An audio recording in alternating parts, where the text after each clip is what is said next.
Okay, Bra-Ket notation, Dirac notation. Before that, just one final thing with the conventional vector representation. So just let me hammer home this point. We had our vector, we've got our components. We're working in traditional basis in terms of our orthogonal unit vectors, Cartesian unit vectors. For reasons that will become very clear very soon, note one thing. We can write this vector as well. What is this coefficient?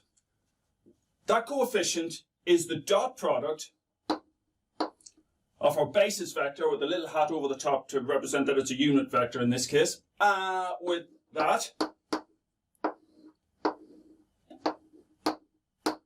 our unit vector. So F1, we just take a dot product of this with that vector, we're just going to end up with this coefficient. Similarly here,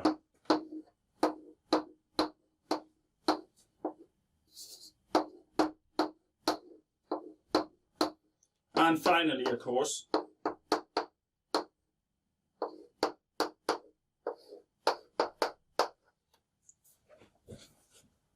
so this gives us the F1 coefficient, this gives us our F2 coefficient, this gives us our F3 coefficient.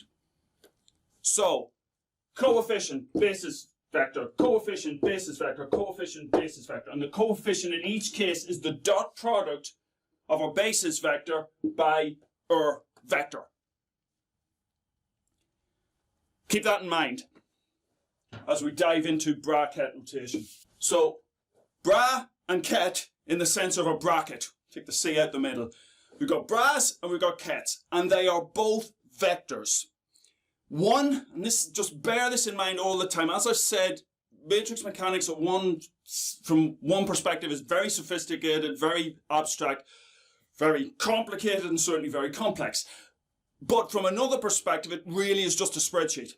And it really is just a question of rows and columns, vectors, matrices, and arrays. And it's a question of bookkeeping, really. First of all, a ket. Let's stick with that vector f. How would we represent that vector f as a ket? Well, a ket is represented like this. We're going to think about the same vector with the same basis vectors, I, j, and k. And it is a column vector. So we would represent it as F1, F2, F3. These are just the coefficients. These are the coefficients just as we had when we wrote it in the traditional sense. We've just got our coefficients telling us how much of each one of the basis vectors we need to define our overall vector. So it's a different notation, but it's very much still the language of vectors. And we've seen in the last video how we've got this relationship between vectors and functions, this very deep relationship, and a function is really a vector in a higher dimensional space. So that's a ket. What's a bra? Well, a bra is the other side. And it looks like this. And it is a row vector. But it's also, the bra is the complex conjugate of the ket. But it's the transpose of the complex conjugate of the ket. And if at this point you're going, why would we do that? It will all become clear when I put the bra and the ket together.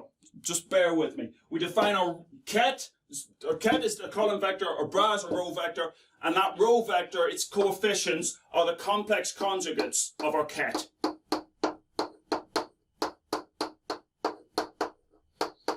Now here I'm just talking about 3 dimensions still.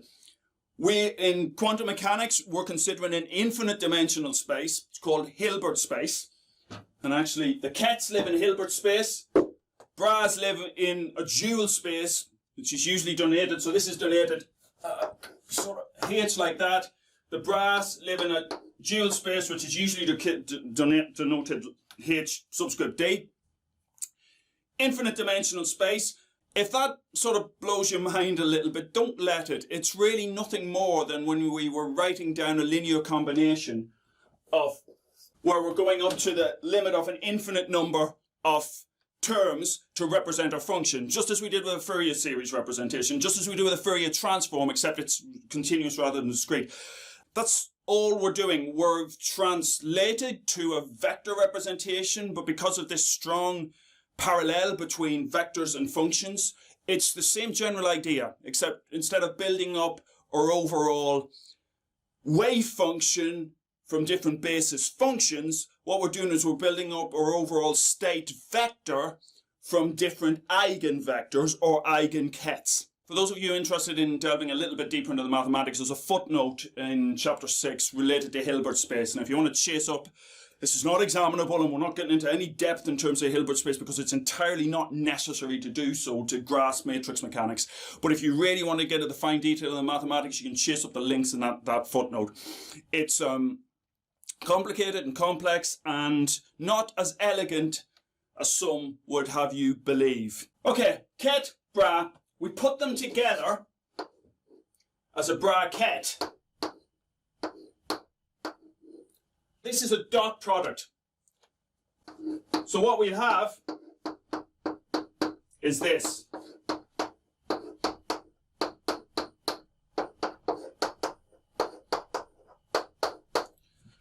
So what that is, because those are just numbers, remember, scalars. Complex numbers in general, but just numbers. Okay, let's start putting a bit more of a quantum mechanical bent on this. So,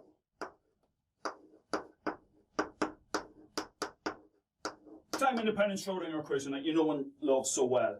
Hamiltonian, operating on an eigenfunction, gives us back that eigenfunction multiplied by our eigenvalue.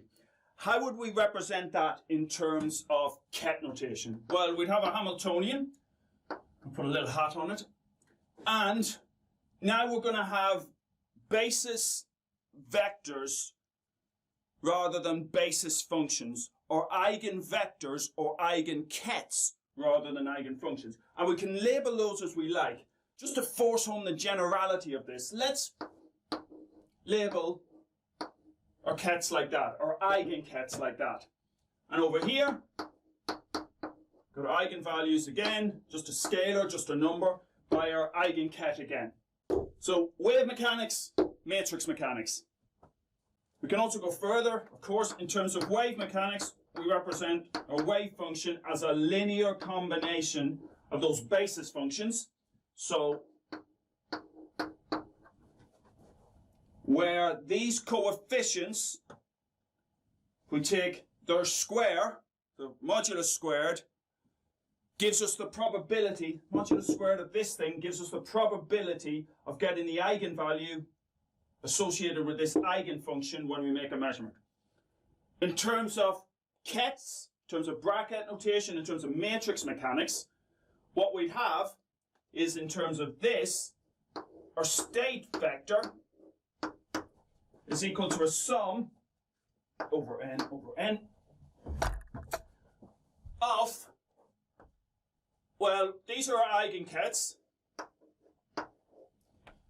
And what are these coefficients? Well, these coefficients are going to be the overlap or the dot product, inner product of our Kets with our state vector.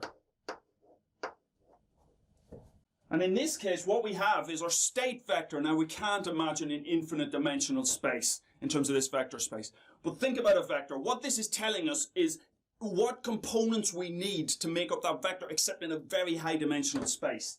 These are the coefficients associated with each one of our basis vectors. Just as we had the I, j, and k when we had our vector f a little while ago, this is exactly the same thing. This is telling us how much of each basis vector we have to define an overall direction in Hilbert space. I stress again, don't try and imagine infinite dimensional space. It's, you'll just give yourself a headache and it's pointless. But just the concept here is relatively straightforward. We can generalize from the three-dimensional case to an infinite dimensional case. And that's what we're doing. And indeed, we can do exactly the same thing. If we had our 3D vector, which was f, we can just replace this f is equal to, and then our basis functions would be just simply the unit vectors, and then we'd have the dot product of each one of those unit vectors with our overall vector gives us the coefficient we need. So same arguments as we just had. Okay, so that's the relationship between wave mechanics, matrix mechanics, wave mechanics, matrix mechanics, Bra-Ket notation, except here we've just got Kets. Oh no, we've got Bras as well. Got Bra-Ket. And one final thing, here are probabilities. Let me do it like this, I'll just put it in a little square. Probabilities are given by this, the modulus squared of this, and here are probabilities are given by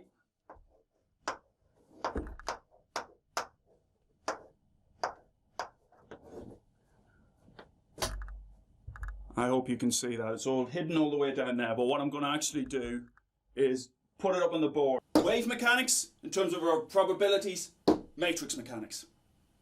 Okay?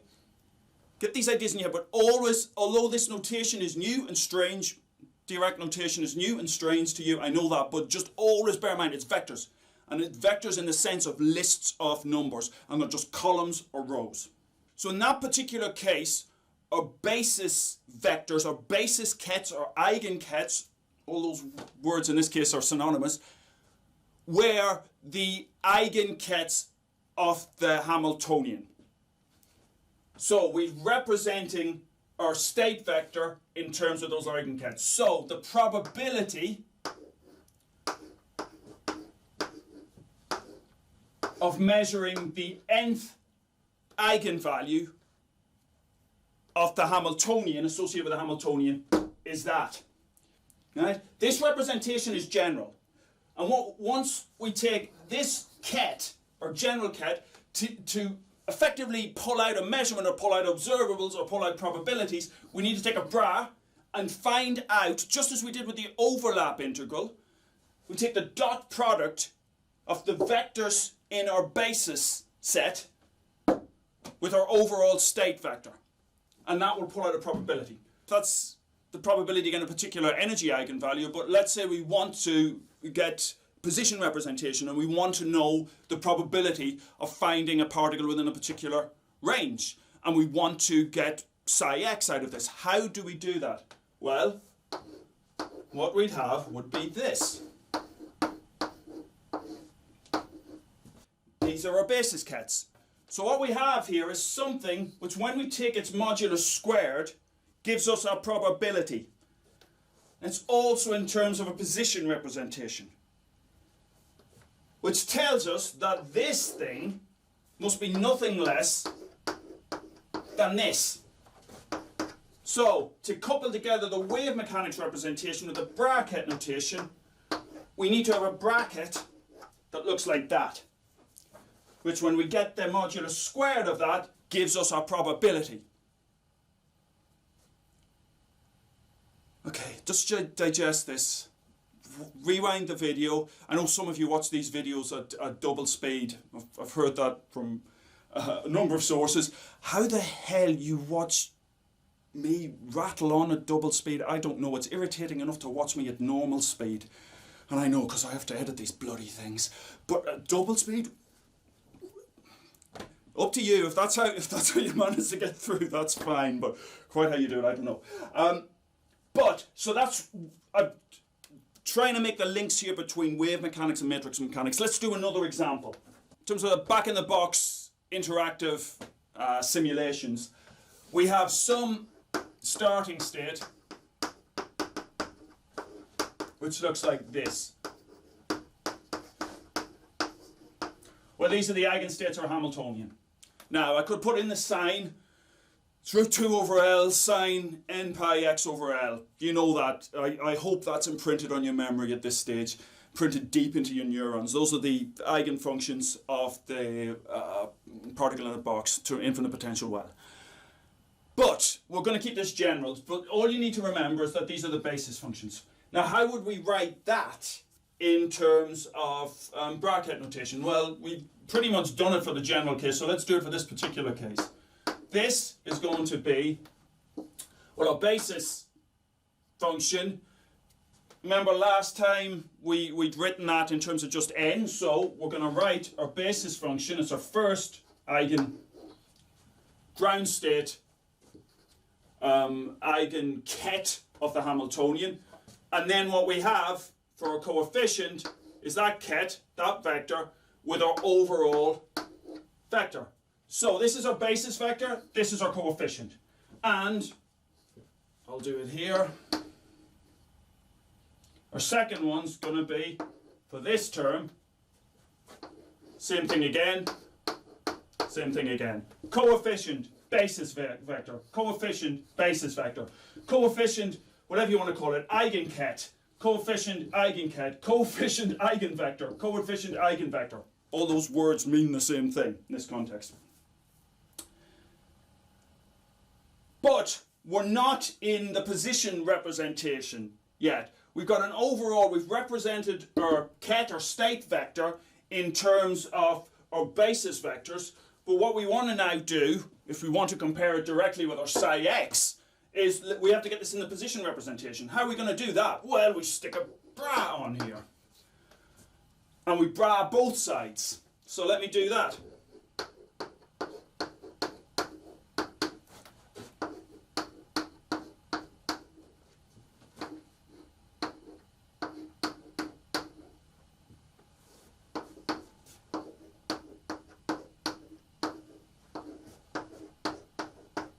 Okay, in slightly better TypeScript again.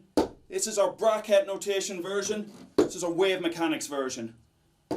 Just make sure you can see the parallels between these two things, or these two descriptions. Okay, so next video we're going to do a worked example in terms of Bra-Ket notation and hopefully embed these concepts a little more deeply. See you then.